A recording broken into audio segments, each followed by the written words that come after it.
Welcome to the channel. Here we master tricky words and their meanings.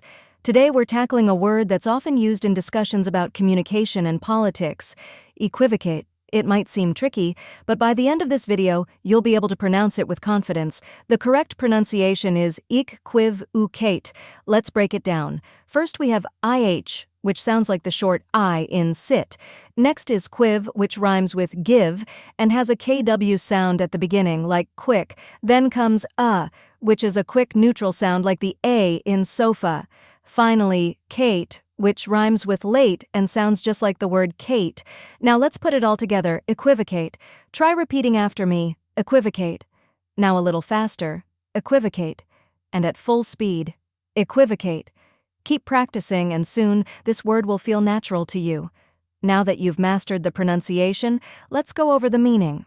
Equivocate means to speak or act in a way that is intentionally vague or unclear, often to avoid making a definite statement or commitment.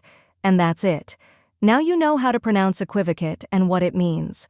If you found this helpful, give this video a like and share it with others. Comment below with any tricky words you'd like me to cover next, and don't forget to subscribe for more pronunciation guides. See you in the next video.